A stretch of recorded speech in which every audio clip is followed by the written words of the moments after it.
ये कहानी बहुत ही ज्यादा इंटरेस्टिंग होने वाली है, इसलिए वीडियो थोड़ी सी लंबी भी है, लेकिन मैं 100% कह सकता हूँ आपको बहुत ज्यादा मजा आने वाला है। और वीडियो को लाइक और चैनल को सब्सक्राइब करना ना भूलें। तो इसी के साथ कहानी की शुरुआत होती है गाबीमारू नाम के इस निंजा से, जिसको हायर ऑफिसर ने मौत की सजा सुनाई है। लेकिन जैसे ही एग्जीक्यूशनर गला काटने की कोशिश करता है, उसकी स्वॉर्ड 2 हिस्सों में टूट जाती है, लेकिन गाबीमारू को एक छोटी सी खरोच भी नहीं आती है। ये देखकर सब लोग हैरान हो जाते हैं और गाबीमारू मन में सोचता है कि मैं मर क्यों नहीं रहा, मुझे मेरी जिंदगी से कोई लगाव नहीं है, मैंने अब तक अनगिनत लोगों को जान से मारा है, मुझे तो अब तक मर जाना चाहिए था, लेकिन क्यों मेरे साथ ही ऐसा क्यों हो रहा है। गाबीमारू का जन्म इवागागोरे नाम के गांव में हुआ था। उसने सिर्फ असासिनेशन टेक्निक सीखी है। निंजा ट्रेनिंग के दौरान बहुत लोगों की जान चली जाती है, लेकिन जो इसको कंप्लीट कर लेता है वो एक सुपर ह्यूमन बन जाता है। सागारी नाम की इस ऑफिसर को जब ये बात पता चलती है तो वो समझ जाती है कि इवागाकोरे गांव के निंजा के लिए एक तलवार को अपने शरीर से तोड़ना बहुत आसान है। अगले दिन ऑफिसर्स गाबीमारू को आग में जलाकर मारने का ऑर्डर देते हैं, लेकिन उनकी ये कोशिश भी फेल हो जाती है।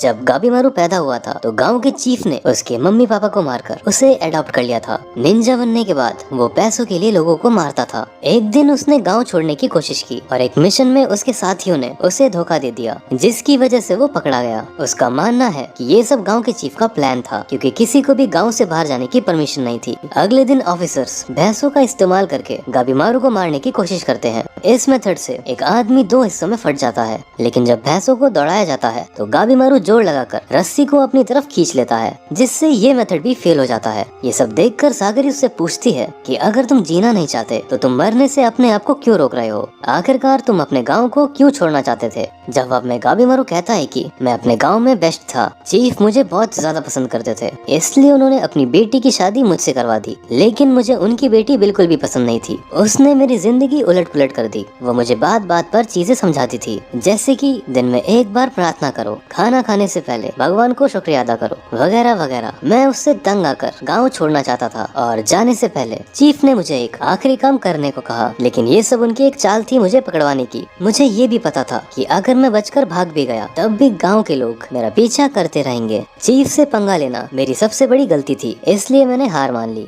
रात के समय एक ऑफिसर सागरी को वार्निंग देता है कि मेरी बात मानो और उस आदमी से दूर रहो। क्या तुम्हें पता है लोग उसे किस नाम से बुलाते हैं? गाबीमारू द हॉलो। उस निंजा के अंदर बिल्कुल भी फीलिंग्स नहीं है। पकड़े जाने के बाद भी उसने हमारे 20 लोगों को जान से मारा था। मैंने ये भी अफवाह सुनी है कि इसने अमर होने के लिए शिनसेनक्यो का अमृत पिया है। मेरी बात मानो और उससे दूर रहो। लेकिन सागरी को ये बात समझ नहीं आई कि एक आदमी पकड़े जाने पर 20 लोगों को क्यों मारेगा। दूसरी तरफ गाबीमारू मन में सोचता है कि ऑफिसर ने सच कहा, मैं जीने की कोशिश क्यों कर रहा हूँ, मुझे तो जिंदगी से कोई भी लगाव नहीं है, बहुत हो गया, कल मैं पक्का मरूंगा। लेकिन अगले दिन गर्म तेल में उबाले जाने पर भी गाबीमारू जिंदा बच जाता है। ये सब देखकर सागरी डिसाइड करती है कि अब वो खुद अपने हाथों से गाबीमारू को जान से मारेगी, क्योंकि सागरी ऑफिसर के साथ साथ यामादा क्लैन की एग्जीक्यूशनर भी है। यामादा क्लैन के मेंबर्स दुनिया के सबसे बेस्ट तलवारबाज हैं, जो किसी भी क्रिमिनल को एक बार में ही खत्म कर सकते हैं। सागरी के हाथ में तलवार देखकर गाबीमारू को अपना सर कटा हुआ नजर आता है, यानी कि ये लड़की बहुत खतरनाक है। गाबीमारू डर के मारे अपने जंजीरों को तोड़ देता है, लेकिन पलक झपकते ही सागरी की तलवार उसके गले के पास होती है। गाबीमारू तुरंत उसके हमले को डॉज कर लेता है, लेकिन फिर भी उसके गले पर एक छोटा सा कट आ जाता है। सागरी को तलवारबाजी में इतना एक्सपीरियंस है कि वो एक ही झलक में पहचान लेती है कि कौन मरने की इच्छा रखता है और कौन जीने का जुनून। और उसके हिसाब से गाबीमारू किसी भी हालत में जीना चाहता है, क्योंकि सच्चाई तो ये थी कि वो अपनी बीवी से बहुत प्यार करता है और उसके पास वापस लौटना चाहता है। लेकिन गाबीमारू ये मानने से इनकार कर देता है। उसके हिसाब से वो अभी भी गाबीमारू द हॉलो है। तभी हमें एक फ्लैशबैक दिखाया जाता है, जहाँ गाबीमारू की वाइफ उसे गले लगाकर कहती है कि तुम बहुत अच्छे और दिल के साफ इंसान हो, तुमने मुझ जैसी बदसूरत लड़की को अपनाया है। मैं एक सुकून भरी जिंदगी जीना चाहती थी, लेकिन मेरी ये बात सुनकर पापा ने गर्म रॉड से मेरे चेहरे को जला दिया। लेकिन मैं हार नहीं मानूंगी, क्योंकि मेरे साथ तुम हो। लेकिन गाबीमारू ये सब भूलना चाहता है, क्योंकि उसे पता है कि चाहे वो कितनी भी कोशिश कर ले, लेकिन वो एक अच्छा इंसान कभी नहीं बन पाएगा। इसके बाद हमें दिखाया जाता है कि गाबीमारू असल में अपनी वाइफ के साथ शांति से जीना चाहता था, लेकिन जब ये बात उसने गांव के चीफ को बताई तो उन्होंने गाबीमारू को ऑफिसर्स के हवाले करके उसकी वाइफ को कैद कर लिया, ताकि उन दोनों का सपना कभी पूरा ना हो। और तभी सागारी गाबीमारू को एग्जीक्यूशन से बचने का एक मौका देती है, लेकिन इसके लिए उसे गवर्नमेंट का एक काम करना होगा। अगर गाबीमारू ने पूरा कर दिया तो उसकी सजा माफ कर दी जाएगी और साथ ही साथ उसे उसे शोगन की प्रोटेक्शन भी मिलेगी, जिससे कोई भी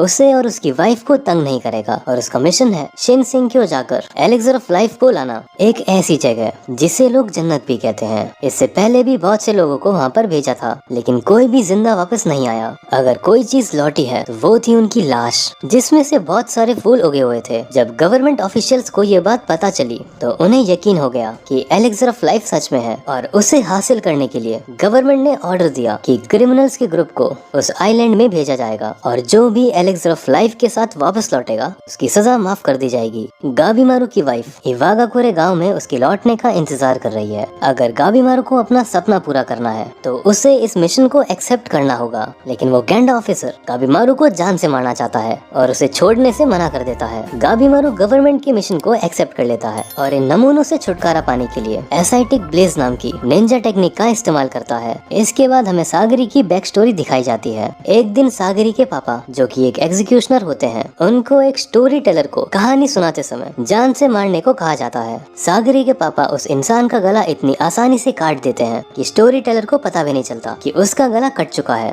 और वो अपनी कहानी पूरी सुनाकर मरता है। सागरी भी ये सब देख रही होती है और वो सोचती है कि वो भी अपने पापा की तरह एक स्किल्ड एग्जीक्यूशनर बनेगी। कुछ सालों बाद जब सागरी बड़े होकर एक एग्जीक्यूशनर बन जाती है तो उसे एक क्रिमिनल को मारने का ऑर्डर दिया जाता है, लेकिन उसका गला काटने के बाद सागरी के चेहरे पर घबराहट साफ नजर आ रही थी, और तभी उसे क्रिमिनल की लाश अपने शरीर से लिपटी हुई नजर आती है। पास बैठे ऑफिसर्स को सागरी का काम बहुत पसंद आता है, लेकिन आइजन नाम का एग्जीक्यूशनर उसे कहता है कि तुम्हारी तलवारबाजी में डर और संदेह साफ नजर आ रहा था, अगर तुम ऐसे ही करती रही तो इन्हें दर्दनाक मौत दोगी। लेकिन सागरी गला काटने से पहले हर बार घबरा जाती है, जिसके बाद आइजन उसे अपनी तलवार देखने को कहता है। सागरी को अपनी तलवार में अपराधियों की रूह नजर आती है जो बहुत ज्यादा गुस्से में है। सागरी को समझ नहीं आ रहा था कि वो अपने इस डर को कैसे दूर करे, अपने पापा की तरह एक महान एग्जीक्यूशनर कैसे बने। इसके बाद हम लोग प्रेजेंट टाइम में पहुंचते हैं, जहां विलेज का शोगन, उसके सामुराई, सारे एग्जीक्यूशनर्स और क्रिमिनल्स एक साथ दिखाए जाते हैं। सागरी भी वहां खड़े होकर एक किताब पढ़ रही थी जिसमें लिखा है कि इन क्रिमिनल्स ने कौन कौन से खून किए हैं। इसके बाद शोगन का एक सामुराई क्रिमिनल्स को कहता है कि तुम लोगों में से जो भी पैराडाइज आइलैंड जाकर एलिक्सर ऑफ लाइफ शोगन को ला कर देगा, उस अपराधी की जान बख्श दी जाएगी। ये सुनकर सारे क्रिमिनल्स जो पहले चिल्ला रहे थे एकदम शांत हो जाते हैं, और एक क्रिमिनल हंसते हुए कहता है कि अगर ऐसा हुआ तो मैं फिर से लोगों को जान से मार पाऊंगा, अब आएगा मजा। इस क्रिमिनल का नाम है मातागोरो, और ये मजे के लिए औरतों और बच्चों को जान से मारता है। इसके बाद युजुरिया नाम की ये लड़की गाबीमारू को कहती है कि मैंने तुम्हारी बहुत अफवाह सुनी है, तुम वही गाबीमारू द हॉलो हो ना, लेकिन तुम दिखने में कितने छोटे और कमजोर हो, तुमने तो मुझे निराश कर दिया। सागरी गाबीमारू को देखकर सोचती है कि क्या गाबीमारू भी दूसरे क्रिमिनल्स की तरह है, और इस चीज का पता लगाने के लिए वो अपनी तलवार में गाबीमारू की रिफ्लेक्शन देखती है, जिसके बाद वो समझ जाती है कि गाबीमारू दूसरे क्रिमिनल से भी ज्यादा खतरनाक है। अगले ही सीन में शोगन के समुराई क्रिमिनल को खुद के चेहरे पर से कपड़ा हटाने को कहते हैं। इसके बाद वो इन्हें एक जिंदा लाश दिखाते हैं जिसके शरीर में से फूल निकल रहे थे। समुराई कहता है कि 50 लोगों के ग्रुप में से ये एक लौता इंसान था जो पैराडाइज आइलैंड से वापस लौटा था, लेकिन अगले ही दिन इसके शरीर में से बहुत सारे पौधे उगने लगे। हमें कोई अंदाजा नहीं है कि उस आइलैंड में क्या हुआ था, लेकिन इतना जरूर पता है कि वहाँ पर अमृत जरूर है। ये देखकर सारे क्रिमिनल्स डर जाते हैं और आइलैंड पर जाने से मना कर देते हैं। जवाब में समुराई कहता है कि चुप हो जाओ पापियों, तुम सबको मौत की सजा सुनाई गई है, लेकिन इसके बावजूद भी हमारे शोगन तुम सबको पैराडाइज भेज रहे हैं, तुम्हें तो इनका शुक्रिया अदा करना चाहिए। जवाब में एक छोटा सा बच्चा बोलता है, तुम्हें तो खुद उस जगह के बारे में कुछ नहीं पता, अगर उस आइलैंड पर अमृत नहीं मिला तो क्या हमें खाली हाथ लौटने की परमिशन है? समुराई कहता है कि तुम्हारी मर्जी है, हिस्सा लेना है तो लो, नहीं लेना तो मत लो। उसी समय एक क्रिमिनल खड़ा होकर कहता है कि मैं उस आइलैंड पर नहीं जाना चाहता, ऐसी दर्दनाक मौत से तो अच्छा है कि मैं अपने दोस्तों के साथ टाइम स्पेंड करके मर जाऊं। ये कहकर वो क्रिमिनल वहाँ से जाने ही वाला होता है, लेकिन एक एग्जीक्यूशनर अपनी तलवार निकालकर उस क्रिमिनल का गला काट देता है। फिर समुराई क्रिमिनल्स को बोलता है कि आइलैंड पर पहुंचने के बाद हर एक अपराधी के साथ एक एग्जीक्यूशनर होगा।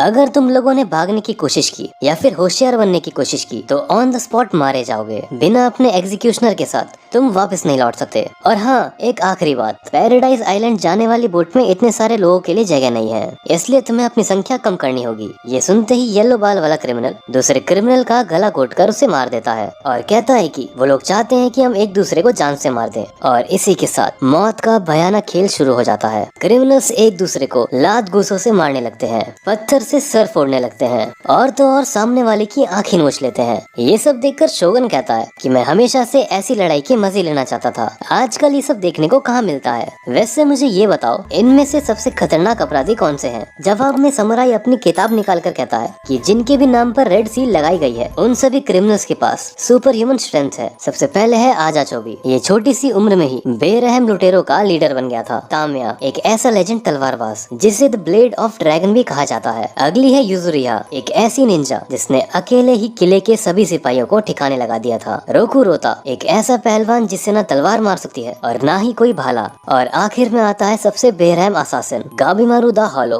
लेकिन हम देखते हैं कि गाबिमारू तो अपनी जगह से हिल भी नहीं रहा था। दूसरी तरफ आइजन सागरी से कहता है कि पैराडाइज आइलैंड इससे भी ज्यादा खतरनाक है। मेरी बात मानो और घर लौट जाओ, तुम एग्जीक्यूशनर बनने के लायक नहीं हो। आखिरकार एक औरत को तलवार क्यों चलानी है? तुम्हारा काम है घर संभालना, ना कि युद्ध करना। इसके बाद सागरी की बैक स्टोरी दिखाई जाती है, अपराधियों का गला काटना, लाश की मदद से दवाइयाँ बनाना या फिर तलवारबाजी की प्रैक्टिस करना। यामादा क्लैन में जन्म लेने वाले हर एक इंसान का सामना मरी हुई लाश से होता है, फिर चाहे तुम एक मर्द हो या फिर औरत। लेकिन पड़ोसियों के बच्चे सागरी पर पत्थर फेंक कर उसे खूनी आसाइमोन की बेटी बुलाते थे। इन सब के बावजूद भी वो अपने पापा की तरह एक महान एग्जीक्यूशनर बनना चाहती थी। इसके बाद हम लोग वापस प्रेजेंट टाइम में पहुंच जाते हैं, जहां कुछ क्रिमिनल्स भागने का प्लान बना रहे थे, जिसके बाद सागरी एक ही बार में उन तीनों का गला काट देती है। लेकिन डर और संदेह की वजह से उसके मन का बोझ भारी हो जाता है। तभी गाबिमारू शोगन को कहता है कि मार काट के अलावा कोई और रास्ता नहीं है क्या? मुझे फालतू में खून खराबा पसंद नहीं है। इस बात से गुस्सा होकर समुराई दूसरे क्रिमिनल्स को कहता है कि जो भी गाबिमारू को जान से मारेगा उसे पैराडाइज आइलैंड जाने का मौका मिलेगा। ये सुनकर एक क्रिमिनल पत्थर उठा लेता है कि अगर तुझे नहीं लड़ना तो चुपचाप हमारे हाथों मर जा। ऐसा कहकर वो उसे पत्थर से मारने की कोशिश करता है। जवाब में गाबिमारू कहता है कि मुझे फालतू का खून खराबा पसंद नहीं, लेकिन अगर खुद को बचाने के लिए मुझे तुम्हें जान से मारना पड़े तो मैं ऐसा करने से हरगिज नहीं हटूंगा। ऐसा कहकर गाबिमारू उस क्रिमिनल के गले को अपने हाथों से ही काट डालता है।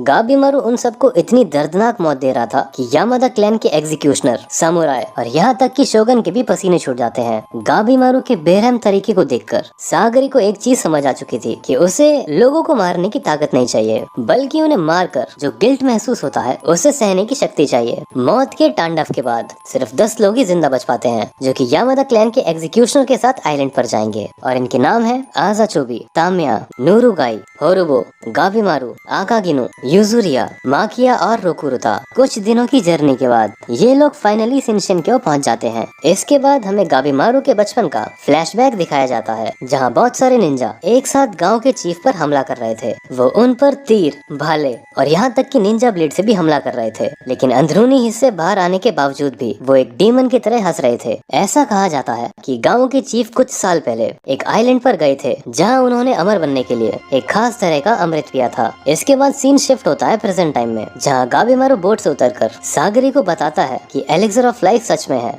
आइलैंड पर इतनी हरियाली और रंग बिरंगे फूल देखकर कोई भी कह सकता है कि ये जगह जन्नत है, लेकिन उस आदमी के साथ जो हुआ उसके बाद गाबिमारू और भी ज्यादा चौकन्ना हो जाता है और अपनी रस्सी खोलकर सागरी को बोलता है कि यहाँ पर कुछ भी हो सकता है, सावधान रहो। जवाब में सागरी कहती है कि तुमने अपनी रस्सी क्यों खोली, चुपचाप उसे वापस पहनो। गाबिमारू कहता है कि तुम्हें कोई आइडिया भी नहीं है ये जगह कितनी खतरनाक है, हमें सिर्फ 3 दिन का खाना और ये बकवास ड्राइंग दी है। ऑफिसर्स को तो ये भी नहीं पता कि एलिक्सर ऑफ लाइफ दिखता कैसा है। सागरी उसके गले पर तलवार रखते हुए कहती है कि अपने हाथ वापस बांधो, तुम शायद भूल रहे हो कि मैं एक एग्जीक्यूशनर हूँ, ना कि तुम्हारी दोस्त। अगर तुम अमृत नहीं ढूंढ पाए तो ये मेरी गलती नहीं होगी, चुपचाप अपने हाथ बांधो वरना तुम्हारा सर धड़ से अलग कर दिया जाएगा। गाबिमारू उसकी बात मानने के लिए तैयार हो जाता है, क्योंकि उसे अपनी बीवी के पास वापस लौटना है। लेकिन तभी हम देखते हैं कि ट्विस्टेड कियन नाम का एक क्रिमिनल गाबिमारू पर हमला कर देता है, लेकिन गाबिमारू को एक छोटी सी खरोच भी नहीं आती है और वो क्रिमिनल की तरफ उंगली करते हुए सागरी को कहता है कि ये तो चीटिंग है उस बंदे के हाथ तो खुले हुए हैं। ये सुनकर किशोर नाम का एक एग्जीक्यूशनर कहता है कि तुम दोनों छोटे बच्चे हो क्या,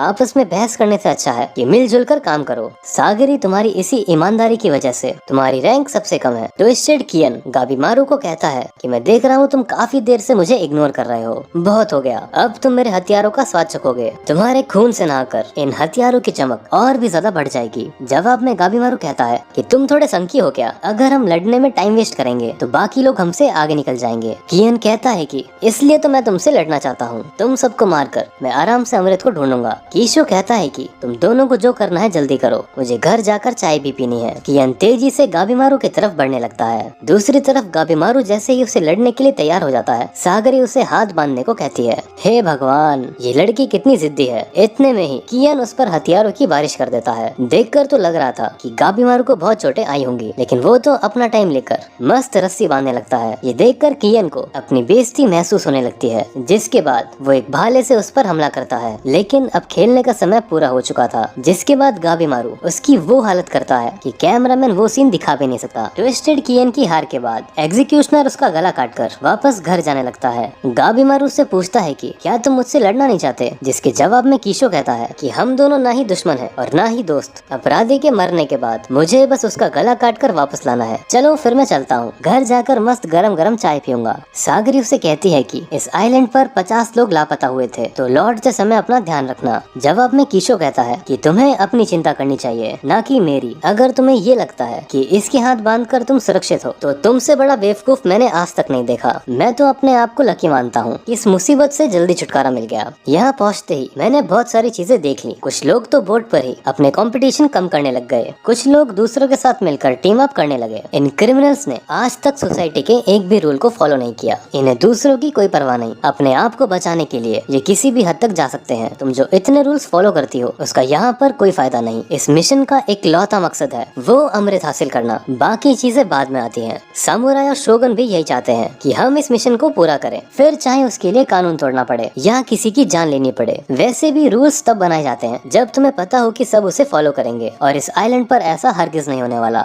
चलो तुम्हारा काम आसान कर देता हूँ, क्या कहती हो, मिलकर इसे मार डालें। लेकिन जैसे ही कीशो अपनी तलवार निकालने ही वाला होता है, गाबीमारू ऑलरेडी उसके पास पहुँच जाता है और कहता है कि मैं फालतू का टाइम वेस्ट नहीं करना चाहता, मुझे बस अपनी वाइफ के पास वापस लौटना है, बाकी चीजों से मुझे फर्क नहीं पड़ता। समझ रहे हो ना मैं क्या कहना चाहता हूँ। गाबीमारू के गुस्से को देखकर कीशो के पसीने छूट जाते हैं। जाने से पहले वो इन दोनों को सावधान करता है, क्योंकि कुछ ही घंटों में चीजें पलटने वाली हैं। दूसरी तरफ बीच पर रोकुरोता आइजन पर हमला करके उसे जान से मार देता है और फिर उसके मांस को खाने लगता है। सफेद बाल वाला एग्जीक्यूशनर भी उस लड़की का गला काटकर वहाँ से जाने लगता है। बोर्ड पर आजाचो भी उस बुड्ढे के हाथ को फाड़कर उसके सर का भरता बना देता है। दूसरी तरफ युजुरिया भी अपने पार्टनर को धोखा देकर उसे मार डालती है। कीशो कहता है कि सभी क्रिमिनल्स के मरने के बाद शोगन मिशन पूरा करने के लिए इवागागुरे गांव के निंजा को भेजेगा। ये सुनते ही गाबीमारू के पैरों तले जमीन खिसक जाती है। एग्जीक्यूशनर के वहाँ से जाते ही सागरी मन में कहती है कि कीशो ने सही कहा। देखा जाए तो मैं गाबीमारू के साथ काफी दिन से घूम रही हूँ, लेकिन मुझे अब तक इसकी असलियत पता नहीं चली। और तभी हम देखते हैं कि गाबीमारू अचानक से सागरी पर हमला कर देता है। इसके बाद हमें गाबीमारू के बचपन का फ्लैशबैक दिखाया जाता है, जहाँ गाँव के चीफ ने उसके मम्मी पापा को मार डाला था, क्योंकि वो दोनों गाबीमारू के साथ गाँव छोड़कर शांति से जीना चाहते थे। चीफ कहता है कि देखो गाबीमारू, इसे कहते हैं कमजोर होना, अपने सारे इमोशंस मिटा देना,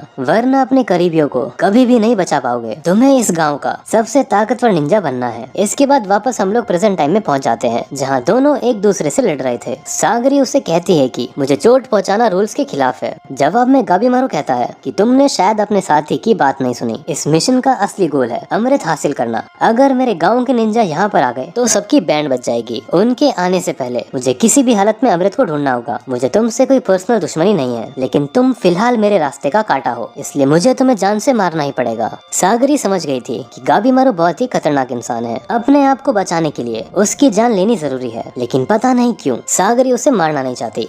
दूसरी तरफ गाबीमारू भी यही सोच रहा था कि मेरे साथ ये क्या हो रहा है, मैं इसे मारने के लिए इतना हिचकिचा क्यों रहा हूँ। और तभी हमें एक और फ्लैशबैक दिखाया जाता है, जहाँ गाबीमारू की वाइफ उसे कहती है कि दूसरों को जान से ना मारने की इच्छा रखना बिल्कुल नॉर्मल है। जवाब में गाबीमारू कहता है कि ये सब बकवास है, मैं एक बेरहम निंजा हूँ, इमोशंस नाम की चीज मेरे अंदर नहीं है। उसकी वाइफ कहती है कि अगर ऐसी बात है तो जब मैंने तुम्हें किस किया था तो तुम शर्मा क्यों रहे थे। सुनो गाबीमारू, तुम्हें हमेशा अपनी दिल की सुननी चाहिए। अब तुम वो पहले वाले गाबिमारू द होलो नहीं हो। अगर तुम सच का साथ दोगे तो मैं हमेशा तुम्हारे साथ रहूंगी, भले ही हमें गाँव छोड़कर अकेला क्यों न रहना पड़े। अपनी वाइफ से मिलने के बाद गाबिमारू के अंदर भी इमोशंस आने लगे, लेकिन इसी चीज ने गाबिमारू को कमजोर भी बना दिया। मिशन के दौरान एक इंसान ने इसे धमकी दी कि मैं तेरे बीवी बच्चों को जान से मार दूंगा, जिसे सुनने के बाद गाबिमारू ने उसे ही जान से मार दिया। दूसरे मिशन में जब गाबिमारू अपने दुश्मन का पीछा कर रहा था तो वो जान की भीख मांगते हुए कहता है कि मुझे छोड़ दो, मेरी बीवी बच्चे मेरे लौटने का इंतजार कर रहे हैं, जिसे सुनने के बाद गाबिमारू हमला करने से हिचकिचाने लगता है। सीन शिफ्ट होता है प्रेजेंट टाइम में, जहाँ गाबिमारू वापस सागरी को मारने से हिचकिचा रहा था, लेकिन तभी उसे गाँव के चीफ की बात याद आती है कि जब तक तुम ताकतवर नहीं बनोगे तुम अपने करीबियों को बचा नहीं सकते।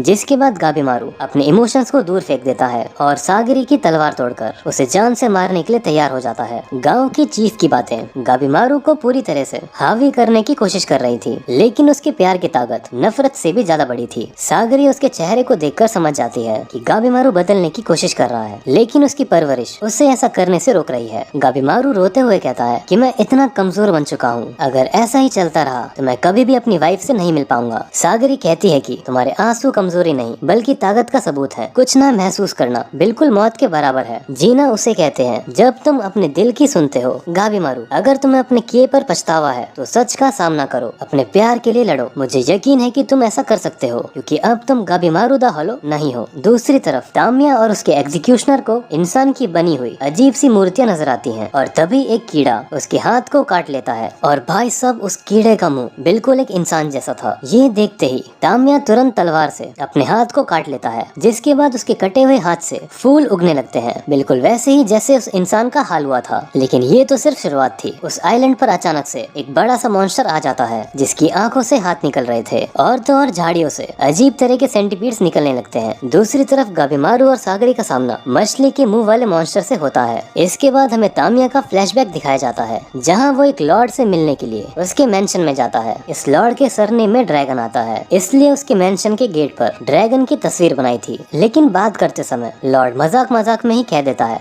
कि तामिया, भले ही तुम्हें ब्लेड ऑफ गॉड्स कहा जाता है लेकिन तुम एक असली ड्रैगन को कभी नहीं मार सकते। इस बात से गुस्सा होकर तामिया उसके गेट पर बने हुए ड्रैगन्स के 2 टुकड़े कर देता है और लॉर्ड का दुश्मन बन जाता है। लेकिन तामिया कहता है कि एक बार मेरी सजा माफ हो जाए फिर दिखाता हूँ इस लॉर्ड को मेरी असली ताकत, इस बार तो सीधा मेंशन के 2 टुकड़े कर दूंगा। ये सुनकर फूची कहता है कि तुम्हें समझना मेरे बस की बात नहीं है। तामिया कहता है कि ये बात तो मुझे तुम्हें कहनी चाहिए, तुम्हारे पास जो औजार है वो लाश की चीर फाड़ करने के लिए है ना, बड़े अजीब शौक रखते हो। वैसे मुझे एक बात बताओ, क्या क्रिमिनल्स को मारकर तुम लोगों का पेट भर जाता है? जवाब में फूची कहता है कि हमारा काम सिर्फ क्रिमिनल्स को मारने का नहीं होता बल्कि हम हथियारों को टेस्ट भी करते हैं और मुर्दा लाशों की स्टडी करके उससे दवाई भी बनाते हैं। अगर तुमने फिर से हमारे क्लैन की बेइज्जती करी तो चीर कर रख दूंगा। कुछ देर चलने के बाद तामिया कहता है कि मेरे पास एक आइडिया है, क्यों ना दूसरे क्रिमिनल्स को जान से मार दें, फिर अमृत को ढूंढना और भी आसान हो जाएगा। लेकिन उन्हें क्या पता था कि इस आइलैंड पर क्रिमिनल से भी ज्यादा खतरनाक चीजें घूम रही हैं। दूसरी तरफ मछली के मुंह वाला मॉन्स्टर गाबिमारू पर हमला करने लगता है, लेकिन काउंटर अटैक में गाबिमारू उसका मुंह तोड़ देता है। शिनोबी के रूल नंबर 5 के हिसाब से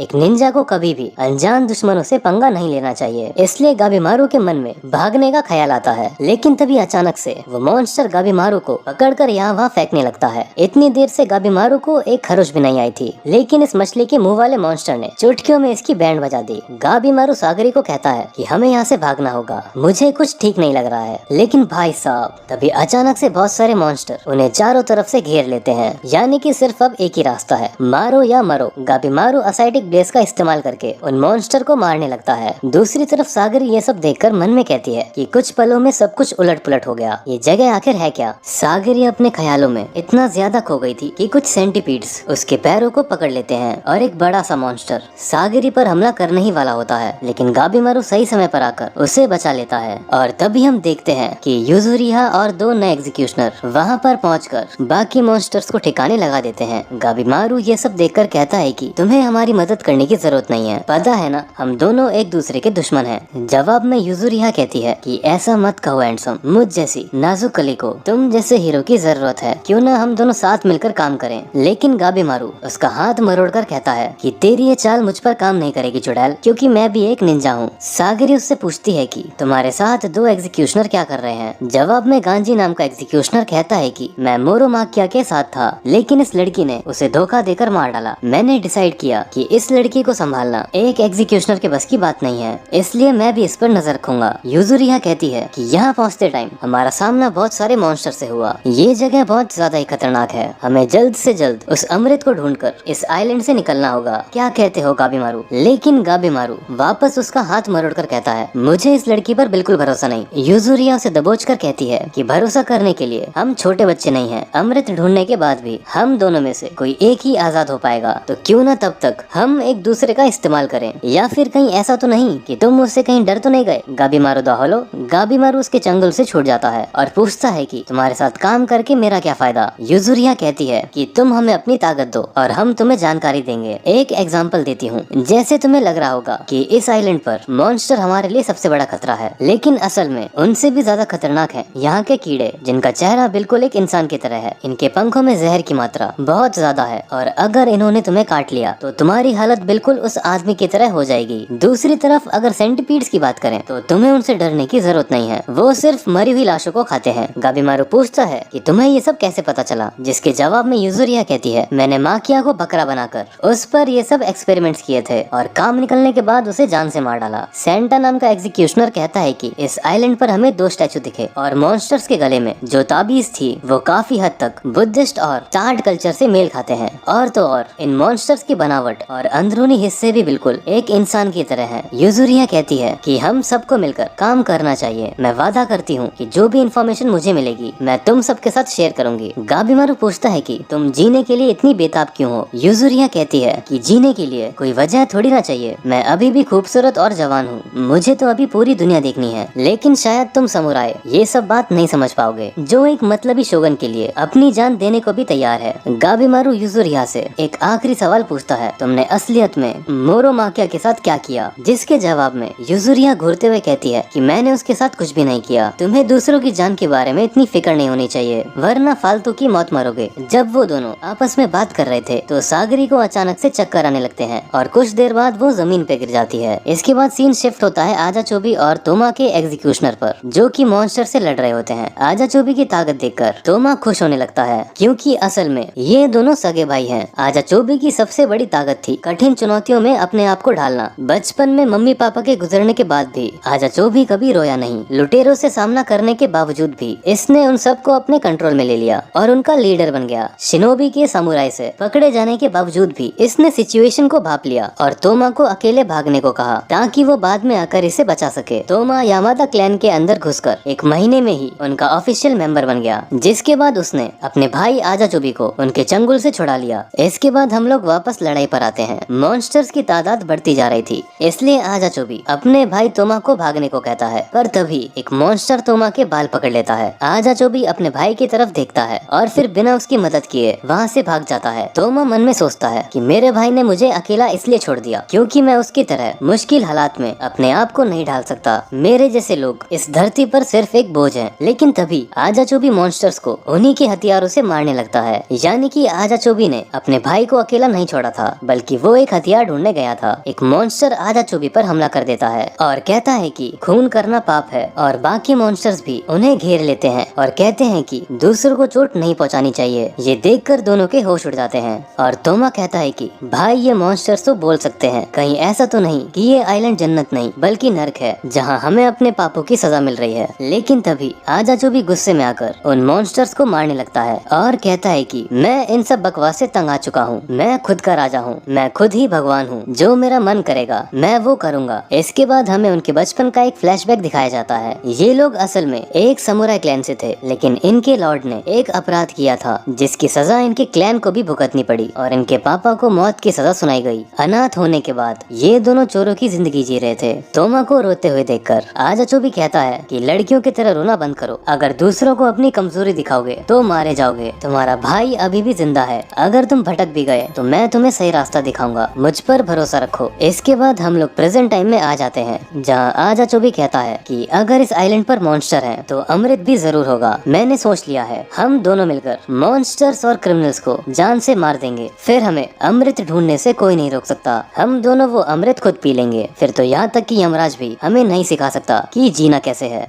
इसके बाद हम वापस सागरी के पास आते हैं, जिसे अब होश आ चुका था। जब वो उस गुफा से बाहर निकल कर देखती है तो वहाँ पर गाबीमारू सभी के लिए खाना बना रहा था, मगर यहाँ पर उन्हें इंग्रेडिएंट्स के बारे में कुछ भी नहीं पता था, क्योंकि उनके पास इतना खाना नहीं है कि वो नॉर्मली उस खाने के दम पर यहाँ जितने भी दिन रुकने वाले हैं इतने दिन गुजार सके। उन्हें सिर्फ 3 दिन का खाना दिया गया था, जबकि एलेक्सर को ढूंढने में बहुत टाइम लगेगा। तो अब यहाँ पर गाबीमारू को पता चलता है कि जो लोगों के बॉडी पर चीजें उग रही हैं उनमें कुछ न्यूट्रिएंट्स हैं, मगर अब वो लोग उन्हें तो नहीं खा सकते थे। ये लोग कहते हैं कि हमने जिन मॉन्स्टर्स को मारा है उनकी हाफ बॉडी एक एनिमल की थी, तो वो भी हमारे काम आ सकती है। अभी रात का टाइम था और यहाँ पर हम देखते हैं कि एक एग्जीक्यूशनर यहाँ पर सागरी से बात करने के लिए आया था। वो उससे कहता है कि उसे इस आइलैंड से वापस लौट जाना चाहिए, क्योंकि ये आइलैंड बहुत खतरनाक है और एक लड़की को यहाँ पर नहीं होना चाहिए। लेकिन सागरी को समझ नहीं आ रहा था कि वो ऐसा क्यों कह रहा है, जबकि सागरी तो स्ट्रॉन्ग है। मगर उसका सिर्फ ये मतलब नहीं था कि सागरी कुछ नहीं कर सकती, उसे यहाँ से जाकर क्लैन को संभालना चाहिए और घर का काम करना चाहिए। और तभी वहाँ पर एक और एग्जीक्यूशनर आता है, जिसके बाद ये पहला एग्जीक्यूशनर वहाँ से चला गया था और वो दूसरा एग्जीक्यूशनर वहाँ आकर सागरी को समझाता है कि गाबीमारू के लिए तुम्हारे मन में एक सॉफ्ट कॉर्नर है और सेम गाबीमारू भी वैसा ही है। तो अगर कभी ऐसी सिचुएशन बने कि वो अपना कंट्रोल खो दे तो फिर तुम्हें उसे खत्म कर देना चाहिए, फिर चाहे कुछ भी क्यों ना हो। अब यहाँ पर सीन एक बार फिर से चेंज होता है और हम आ चुके थे वही उस समुद्र में, जहाँ पर एक नाव अभी भी उस आइलैंड से होते हुए गुजर रही थी। असल में ये भी एक क्रिमिनल और एग्जीक्यूशनर की थी। यहाँ इस नाव में टेन और नूरुगाई नाम के एक एग्जीक्यूशनर और क्रिमिनल बैठे हुए थे। हम देखते हैं कि ये लोग यहाँ से भागने के बारे में सोच रहे थे, क्योंकि अपनी जिंदगी बचानी थी। लेकिन तभी उनके ऊपर किसी तरह का एक बहुत खतरनाक मॉन्स्टर हमला कर देता है। यहाँ पर टेन जो एक एग्जीक्यूशनर होता है वो खुद भी यहाँ पर लड़ता है। वो खुद को और नूरुगाई को बचाने के लिए लड़ रहा था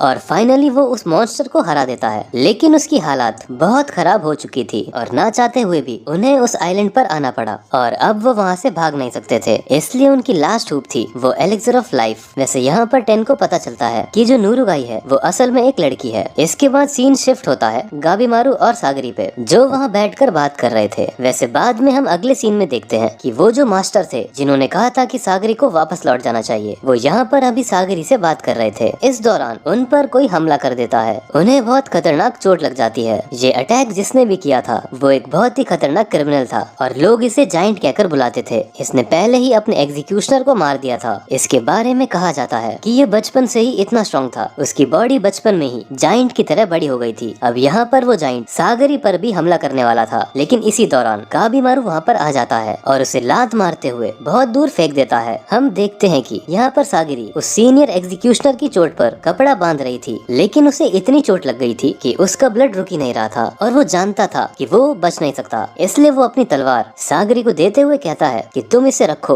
और तुम्हें बहुत हार्ड ट्रेनिंग करनी होगी। मुझे माफ करना कि मैंने तुमसे ऐसा कहा था कि वापस लौट जाओ, लेकिन मैंने बस तुम्हारी सेफ्टी के लिए कहा था। इस तरफ हम देखते हैं कि गाबीमारू उस जायंट पर फिर से अटैक कर रहा था, तो वो देखता है कि उसके अटैक्स तो काम कर रहे हैं और वो जायंट दूर भी फेंक रहा था, लेकिन जायंट की बॉडी पर कोई असर नहीं हो रहा था, क्योंकि उसकी बॉडी भी बिल्कुल गाबीमारू की बॉडी की तरह बहुत ही ज्यादा हार्ड हो चुकी थी। और यहाँ पर अब उस जायंट की बारी थी अटैक करने की। वो जैसे ही गाबीमारू पर अटैक करता है तो गाबीमारू बहुत ही ज्यादा घायल हो चुका था, उसके पूरे फेस से ब्लड निकल रहा था, जिसे देखकर सागरी बहुत ज्यादा शॉक में थी। मगर गाबीमारू कहता है कि अभी तक ये लड़ाई खत्म नहीं हुई और वो एक बार फिर से खड़ा होता है और सागरी भी उसकी मदद करने लगती है। सागरी के पास अभी भी वो तलवार थी जो कि उस सीनियर एग्जीक्यूशनर ने दी थी। वो यहाँ पर तलवार चलाती है तो उस जायंट की एक उंगली कट जाती है, लेकिन फिर भी उसकी बॉडी पर अभी उस तलवार का कोई असर नहीं हो रहा था। मगर जब वो फिर से अटैक करने के लिए आगे बढ़ रहा था तो सागरी गाबीमारू के सामने आ जाती है। उसके जो भी इमोशंस थे और जो डाउट था वो उसके सामने नहीं आ रहे थे। इस वजह से उसकी तलवार फाइनली उसी तरह से स्ट्राइक करती है जिस तरह से वो हमेशा से करना चाहती थी। लेकिन उसके इतना ज्यादा पावरफुल अटैक के बाद भी उससे कुछ नहीं हो रहा था। मगर अब गाबीमारू खड़ा होता है और कहता है कि अब हमें साथ में मिलकर काम करना होगा। वो अपनी निंजा पावर्स को एक्टिवेट करते हुए अपनी निंजा एनर्जी को रिलीज करता है। वैसे ये एनर्जी अभी भी उस जायंट को कोई फर्क नहीं पहुंचा पा रही थी, उसे बिल्कुल भी चोट नहीं लग रही थी।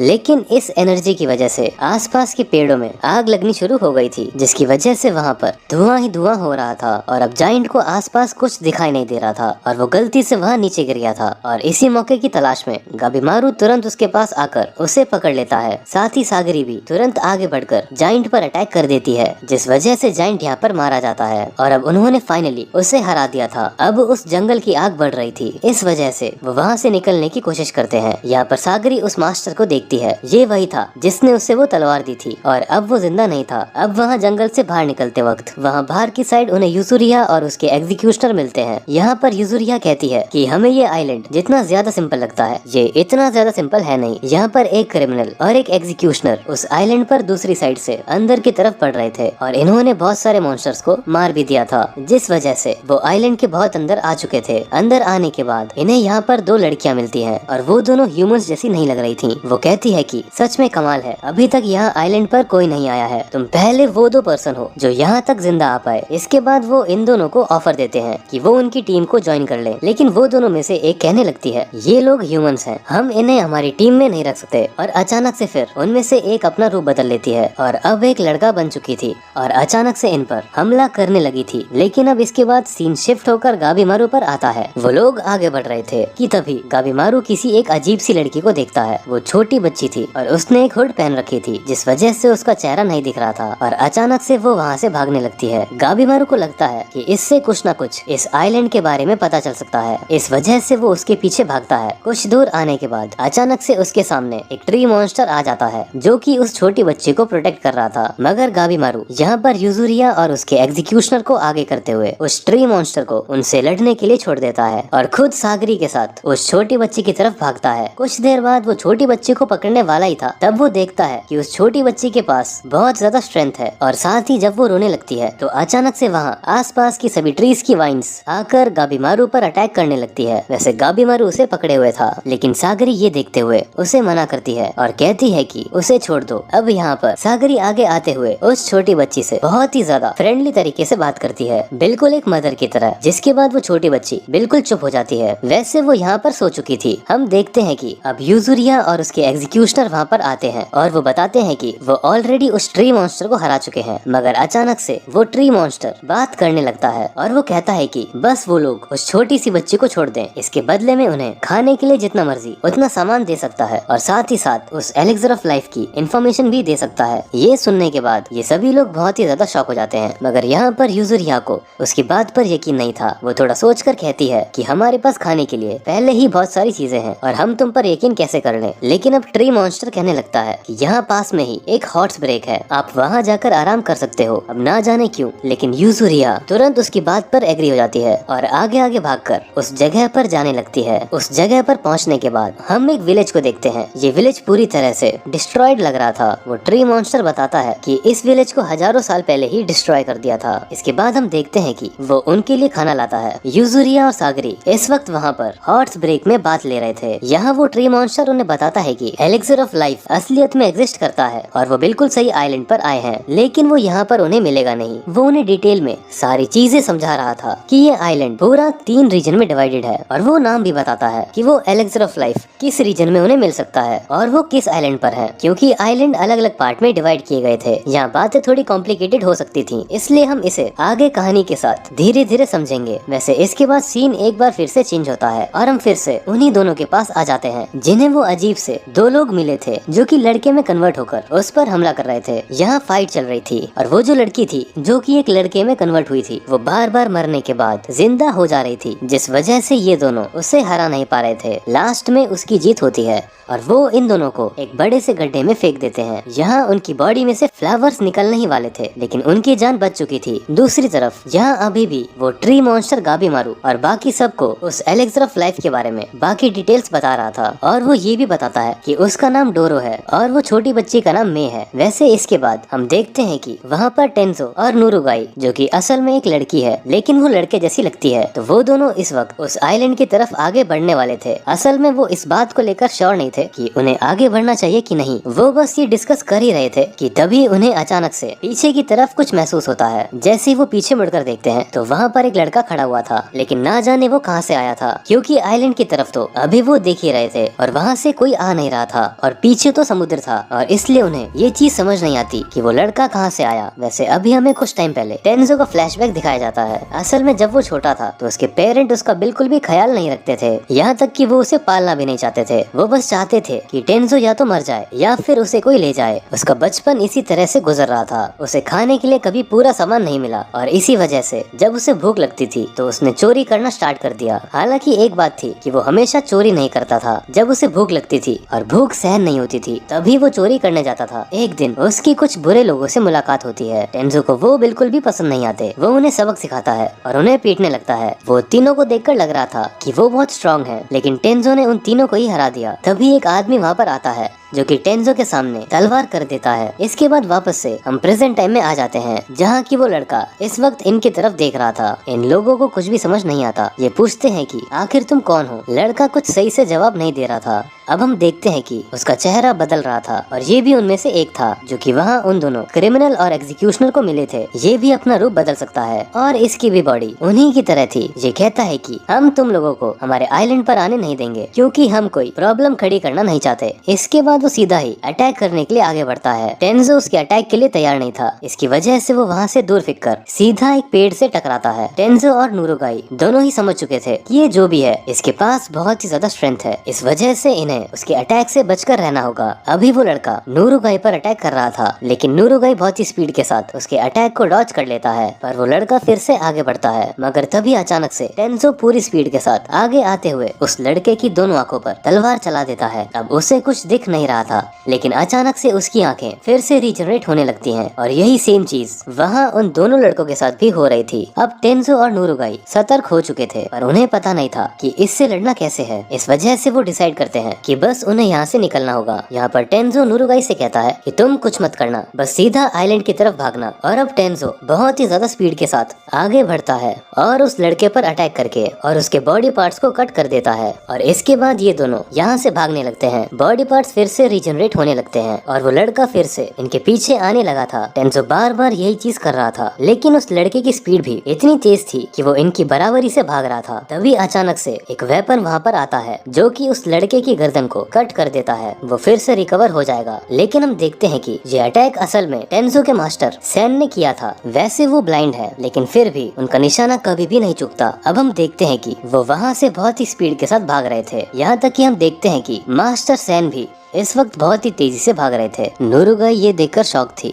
वो इस बारे में टेंजो से पूछती है तो टेंजो बताता है कि असल में उसके जो मास्टर हैं वो देख नहीं सकते, लेकिन चीजों को महसूस कर सकते हैं और साथ ही वो स्मेल के थ्रू भी चीजों का पता लगा सकते हैं। इस वजह से उन्हें बिना कुछ दिखाई दिए भी सब कुछ दिखाई देता है। अब यहाँ से वो तीनों ही कुछ दूर पहुँच चुके थे, जहाँ पर पहुँचने के बाद टेंजो नूरुगाई को अपने मास्टर से अच्छी तरह से इंट्रोड्यूस करवाता है, जहाँ पर उसके मास्टर सैन कहने लगते हैं कि तुम्हें थोड़ा ध्यान देना चाहिए। तुम उस लड़के से फाइट कर रहे थे, लेकिन मुझे तुम्हारी फाइट टेक्निक बिल्कुल भी पसंद नहीं आई। इस वजह से फिर मैं बीच में आया। अगली बार तुम्हारी जब फाइट होगी तो तुम्हें थोड़ा देखकर फाइट करनी है। यहाँ पर नूरुगाई ये देखकर शॉक थी। वो मन में सोच रही थी कि इस तरह के खतरनाक आइलैंड जहाँ पर उन्हें ये भी नहीं पता कि वो लोग 10 मिनट से ज्यादा भी सरवाइव कर पाएंगे कि नहीं, वहाँ पर ये लोग एक दूसरे को इंट्रोडक्शन दे रहे हैं और मास्टर सेन यहाँ पर टेंजो को सिखा रहे थे। अब यहाँ पर टेंजो उनसे पूछता है कि आप यहाँ पर क्या कर रहे हो और आपके साथ जो क्रिमिनल था वो कहाँ पर है। इस पर मास्टर सेन कुछ डिटेल में बताते हुए कहते हैं कि उनके साथ जो लड़की थी उसने उन्हें धोखा दिया, इस वजह से उन्होंने उसे खत्म कर दिया और वो अभी इस आइलैंड से वापस जा रहे थे। लेकिन वहाँ पर उन्हें इस आइलैंड पर कई सारे अजीब मॉन्स्टर्स के होने का पता चला, जिस वजह से वो अपने साथियों को लेने के लिए यहाँ पर वापस लौट कर आए हैं। अब जब तक वो ये सब बता रहे थे उसी वक्त वहाँ पर वही लड़का आ जाता है। मास्टर सेन यहाँ पर नूरुगाई और टेंजो को बचा लेते हैं, लेकिन अब उस लड़की ने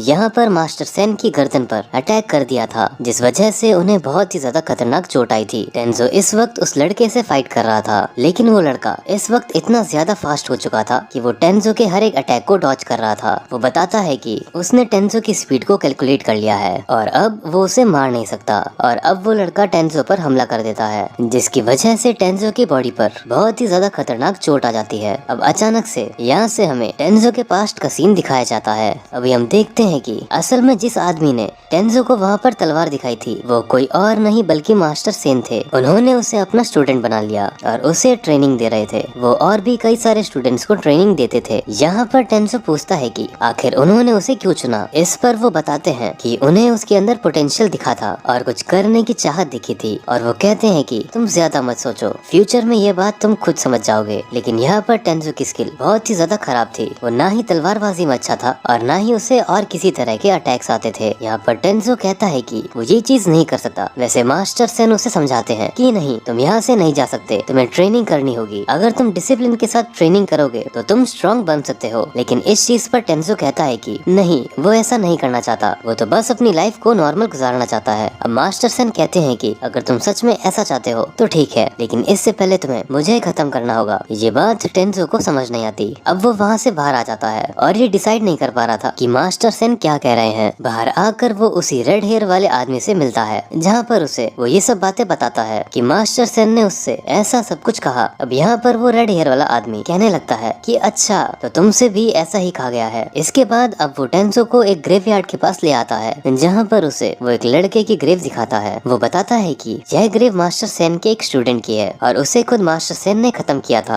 असल में स्टूडेंट ने कहा था कि इसे मास्टर सेन से नहीं सीखना, जिसके बाद मास्टर सेन मान गए और उन्होंने उसे जाने दिया। लेकिन फिर ये लड़का पकड़ा गया, जिस वजह से मास्टर सेन को खुद ही ऑर्डर दिया गया था कि उन्हें इस लड़के को खत्म करना है। लेकिन मास्टर सेन कभी ऐसा नहीं करना चाहते थे, पर उनके पास दूसरा कोई ऑप्शन नहीं था। वो कुछ भी नहीं कर सकते थे, इसलिए उन्होंने तुमसे ऐसा कहा जिससे कि उनके सामने सेम कंडीशन दूसरी बार ना खड़ी हो जाए। क्योंकि अगर तुम उन्हें ज्वाइन करके रखोगे तो एक दिन तुम खुद उनसे ज्यादा स्ट्रॉन्ग बन जाओगे, और अगर तुम यहाँ से छोड़कर जाना चाहते हो तो तुम्हें उन्हें पहले खत्म करना होगा। इसके बाद टेंजो समझ चुका था कि मास्टर सेन सिर्फ उसकी भलाई के लिए ऐसा सब कुछ कर रहे थे और वो उसे इसीलिए ट्रेन करना चाहते थे। फिर वो हार्ड ट्रेनिंग करता है और हार नहीं मानता। उसने पहले से बहुत ही ज्यादा प्रोग्रेस कर ली थी। इसके बाद हम करंट टाइम में आते हैं, जहाँ पर टेंजो को बहुत ही ज्यादा चोट लग गई थी। लेकिन वो देखता है कि उसके मास्टर और साथी नूरुगाई दोनों ही खतरे में थे। इस वजह से वो खड़ा होता है और उस लड़के को मारने लगता है। उसे बस और कुछ भी सूझ नहीं रहा था। उससे बस ये था कि उसे किसी भी तरह से मास्टर और नूरुगाई को प्रोटेक्ट करना है। यहाँ पर मास्टर उसकी हेल्प करने के लिए आगे आने वाले थे, लेकिन वो उनसे कहता है कि उन्हें यहाँ से निकल जाना चाहिए और नूरुगाई को अपने साथ ले जाना चाहिए। मास्टर वैसे तो ऐसा नहीं करना चाहते थे, पर टेंजो के 2-3 बार कहने पर वो बात मान जाते हैं और वहाँ से चले जाते हैं।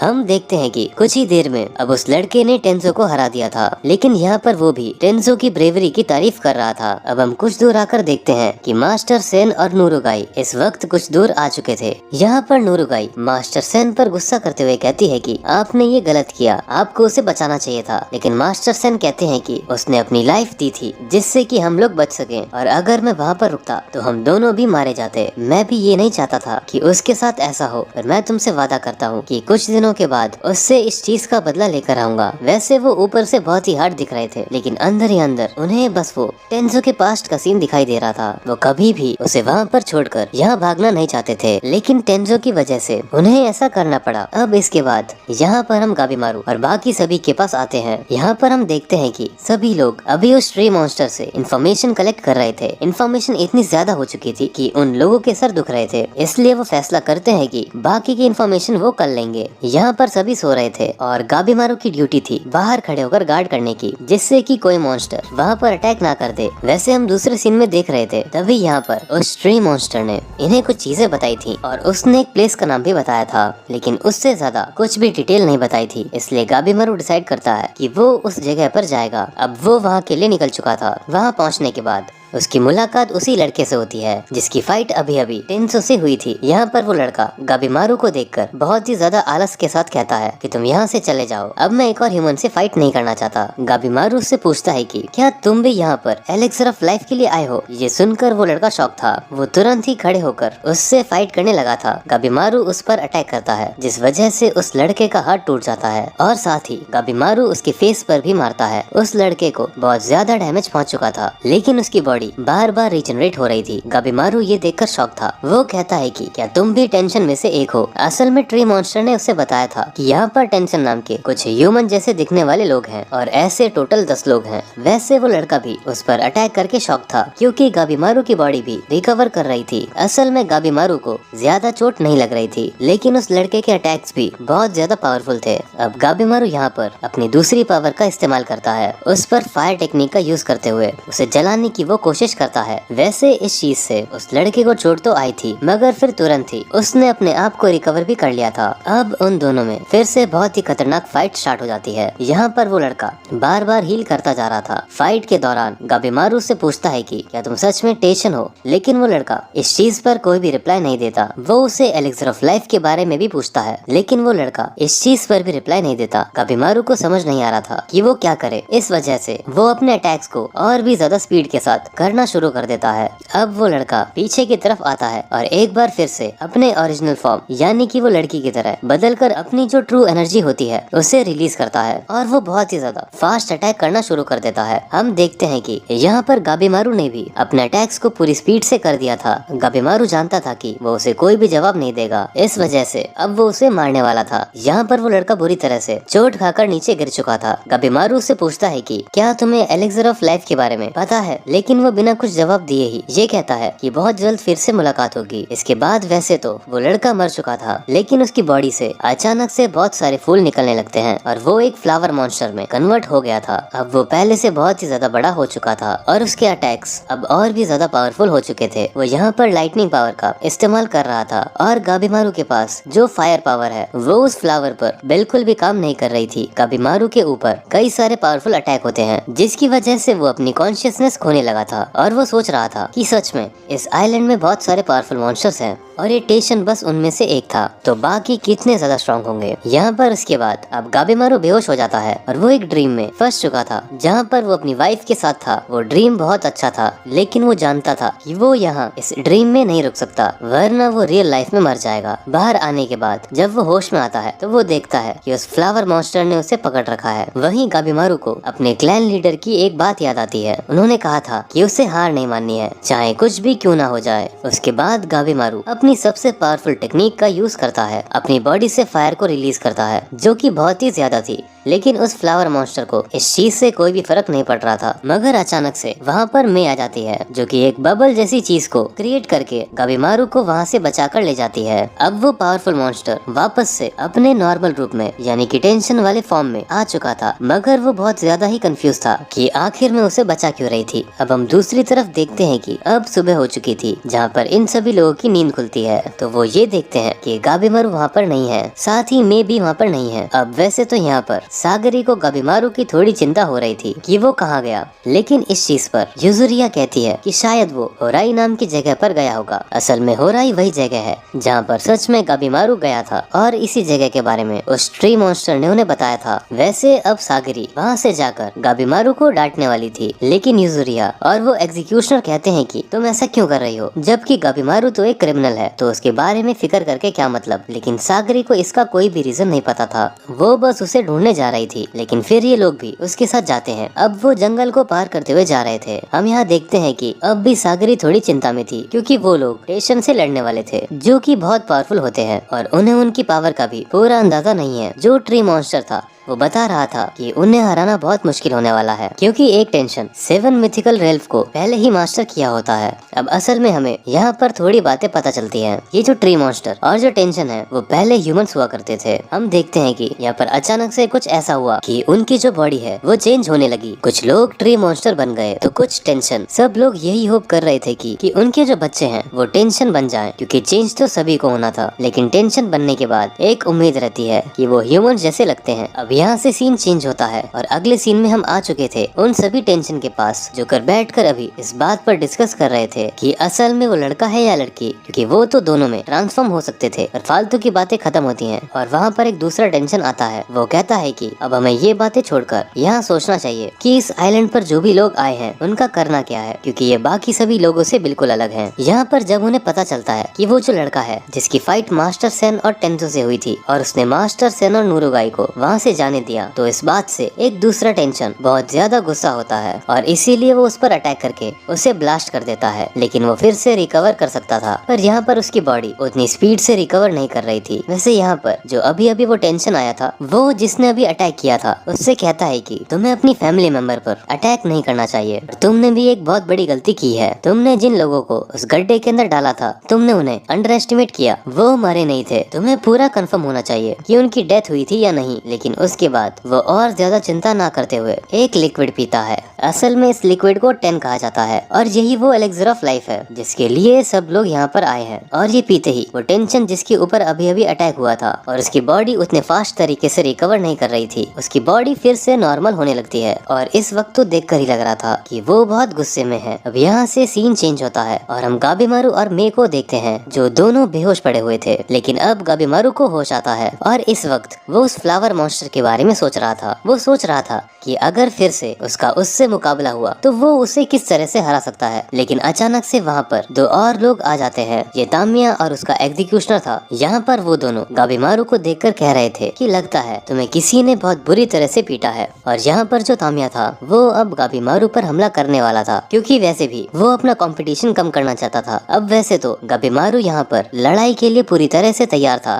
लेकिन अचानक से वो बहुत ही ज्यादा हम्बल तरीके से उनसे कहता है कि उसे मारने की जरूरत नहीं है, वो इन लोगों के साथ टीम बनाना चाहता है। अब ये दोनों शॉक थे और इनको समझ नहीं आ रहा था। वैसे यहाँ पर जो वो एग्जीक्यूशनर था वो भी तामिया को आकर रोक देता है और गाबीमारू यहाँ पर उन्हें थोड़ी डिटेल में बताता है कि यहाँ पर कुछ अजीब तरह के लोग हैं जिन्हें टेंशन कहा जाता है। अब तामिया और जो उसका एग्जीक्यूशनर था वो अभी तक उस टेंशन से मिले नहीं थे, इस वजह से उन्हें इस बात पर भरोसा करने में थोड़ी प्रॉब्लम हो रही थी। पर अब उनकी ऑफिशियल टीम बन जाती है तो वो बात मानते हैं और फिर यहाँ पर पूछते हैं कि गाबीमारू के पास अभी और क्या क्या इन्फॉर्मेशन है। यहाँ गाबीमारू के पास बहुत ज्यादा तो इन्फॉर्मेशन नहीं थी, वो कुछ चीजें उन्हें बताता है। लेकिन अब इतने में मे को होश आ चुका था। अब ये लोग उससे पूछते हैं कि क्या उसके पास कोई इन्फॉर्मेशन है कि आखिरकार इन टेंशन को कैसे हरा सकते हैं, जिस पर वो कहती है कि और वो बताती है कि एक टाव नाम की चीज है। अब नहीं पता कि वो क्या है, लेकिन वो जो भी है उसकी मदद से इन्हें हराया जा सकता है। अब इन्हें टाव की लोकेशन का तो पता नहीं था, पर इन्हें ये हो गया था कि हाँ, इन्हें टाव को पहले ढूंढना होगा, उस एलेक्सर ऑफ लाइफ से भी पहले। अब इसके बाद यहाँ से सीन चेंज होता है और हम आ चुके थे सागरी के पास। यहाँ पर वो पूरा ग्रुप आगे तो बढ़ रहा था, लेकिन उन्हें पता नहीं था कि सच में कि गाबीमारू अभी जिंदा है भी या नहीं, क्योंकि यहाँ पर कई तरह के कितने पावरफुल मॉन्स्टर्स हैं। ये चीज वो पहले भी देख चुके थे, इसलिए कोई चांस नहीं है कि गाबीमारू सच में जिंदा होगा। मगर सागरी को पूरा भरोसा था। वो कहती है कि नहीं, गाबीमारू नहीं मर सकता और अपनी वाइफ से मिले बगैर तो बिल्कुल भी नहीं। अब यहाँ पर जो ट्री मॉन्स्टर था वो उन्हें एक टाव के बारे में बताता है। वो कहता है कि टाव यहाँ की बहुत ही ज्यादा पावरफुल चीज है, यूँ कह लो कि वो सबसे पावरफुल है, उन टेंशन को भी हराया जा सकता है। वैसे अब हम यहाँ मास्टर सेन और नूरुगाई को देखते हैं। नूरुगाई इस वक्त मास्टर सेन पर अटैक कर रही थी, लेकिन मास्टर सेन उसे रोक लेते हैं। असल में नूरुगाई चाहती थी कि मास्टर सेन फाइट करना सिखाए और कुछ तलवारबाजी की स्किल सिखाए, लेकिन मास्टर सेन मना कर रहे थे कि ये वो ऐसी जगह नहीं है जहाँ पर वो उन्हें कुछ सिखा सके। फिर वो पूछने लगती है कि आप तो देख भी नहीं सकते, फिर आप मेरे अटैक्स को किस तरह से देख पा रहे हो। इस चीज पर मास्टर कहते हैं कि असल में उन्हें वेव्स दिखती हैं और इस चीज के लिए उन्हें बहुत ही ज्यादा शांत होना पड़ता है और साथ ही उनका जो गुस्सा है उन्हें उस पर भी थोड़ा काबू करना पड़ता है, तभी वो इन वेव्स को देख पाते हैं और तुरंत रिएक्ट कर पाते हैं। इस पर नूरुगाई कहती है कि उससे भी तलवार चलानी सीखनी है, जिससे कि वो टेंजो का बदला ले सके, क्योंकि वो उन दोनों को ही बचाते हुए मरा था। अब मास्टर सेन कहते हैं कि मैं तुम्हें सिखा तो नहीं सकता, लेकिन मेरी फाइटिंग टेक्निक्स को देखकर तुम जितना सीख सको उतना सीख लो। पहले तो वो उसे तलवार पकड़ने का सही तरीका समझाते हैं और उसके बाद वहाँ पर कई सारे मॉन्स्टर आ गए थे जिन्हें वो मारते जा रहे थे और नूरुगाई ये सब देखकर उस टेक्निक को सीखने की कोशिश कर रही थी। फिर वो भी कुछ मॉन्स्टर्स के ऊपर इन टेक्निक का इस्तेमाल करती है और कुछ ही देर में लगभग उन टेक्निक को सीखने लगती है। मास्टर सेन भी ये देखकर इम्प्रेस थे। वो सोच रहे थे कि हाँ, सच में इसके अंदर काबिलियत तो है। अब हम इसके बाद उन्हीं दोनों लड़कों को देखते हैं जिनको एक टेंशन ने एक गड्ढे के अंदर फेंक दिया था। अब हमें पता था कि वो वहाँ से तो निकल चुके हैं, इसलिए अब वो निकल कर आगे बढ़ रहे थे। यहाँ पर आजाचो भी सोच रहा था कि आखिर उन लोगों को कैसे हराया जाए, क्योंकि क्योंकि उनकी बॉडी पूरी तरह से रिकवर कर रही थी। लेकिन फाइट करते टाइम आजाचोबी ने एक चीज नोटिस की कि उन टेंशन की बॉडी कहीं कहीं पर बहुत ही ज्यादा वीक है, जिस वजह से उन्हें हराना एक हद तक पॉसिबल है बस। लेकिन ये तब तक था कि जब तक उनकी बॉडी फिर से रिकवर ना करे, क्योंकि जहाँ पर उनकी बॉडी वीक है उससे बस फिर से रिजनरेट होने में थोड़ा सा ही टाइम लगता था, मगर उन्हें पूरी तरह से खत्म करने का तरीका नहीं पता। तभी वहाँ पर एक आदमी आ जाता है जो कि बहुत अजीब था और हमें पता चलता है कि असल में ये उन टेंशन का राइट हैंड है और उन्होंने ही उसे यहाँ पर भेजा था। इन सभी ह्यूमंस जो कि अभी अभी यहाँ पर आए हैं, इन पर नजर रखने के लिए वो आदमी बहुत ही अच्छे तरीके से इनसे कहता है कि आप दोनों वापस उसी गड्ढे में लौट जाओ और उन फ्लावर्स में कन्वर्ट हो जाओ। लेकिन ये मानते नहीं है। अब वो आदमी देखते ही देखते वहाँ पर बहुत सारे मॉन्स्टर्स को समन कर लेता है। वो सभी मॉन्स्टर्स उसकी बात मान रहे थे और इन दोनों पर हमला कर रहे थे।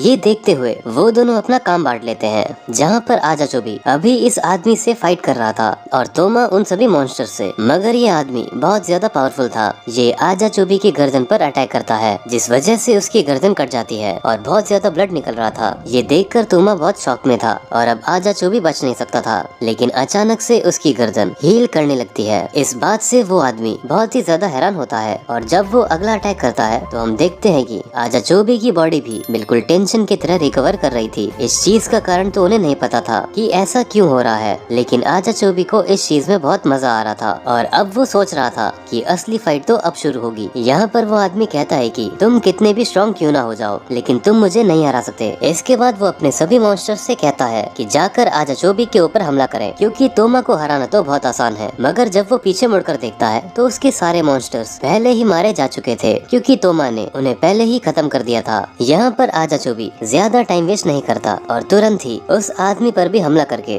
उसे भी खत्म कर देता है। अब यहाँ पर तोमा बहुत ही ज्यादा हैरान था। वो पूछता है कि आखिर ऐसा कैसे हुआ, तुम्हारी बॉडी रिकवर कैसे कर रही है? और ये तो बिल्कुल उसी आदमी के जैसा हो रहा है जिसने हमें उस गड्ढे में फेंका था। अब यहाँ पर आजाचोबी कुछ भी कहे, इसके पहले ही सीन चेंज हो जाता है और हम वापस से गाबीमारू और उसके ग्रुप के पास आ जाते हैं।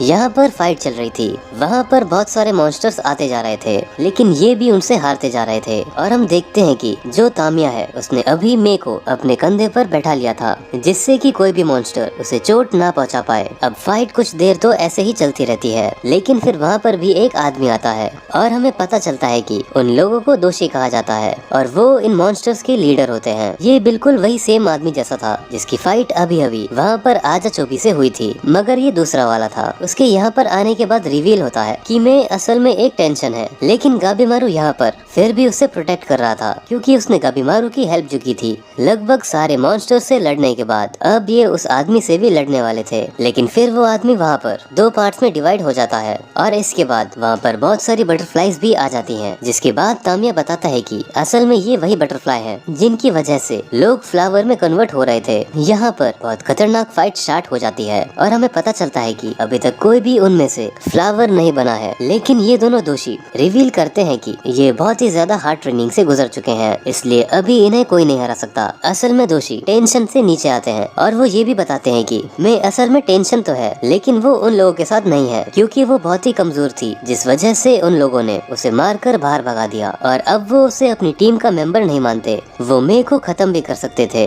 लेकिन बस उसके पास दो चॉइस थी, या तो वो टेंशन बन सकती थी या फिर उसे दोषी की ट्रेनिंग के लिए एक ट्रेनिंग बॉडी बनना होगा। मतलब उसके पास थोड़ी पावर थी, तो ये लोग उसका यूज करते थे। और अब इस चीज पर गाबीमारू को बहुत गुस्सा आ गया था। वो अपनी पूरी पावर को एक्टिवेट कर लेता है और अब इसके बाद बस इतना ही।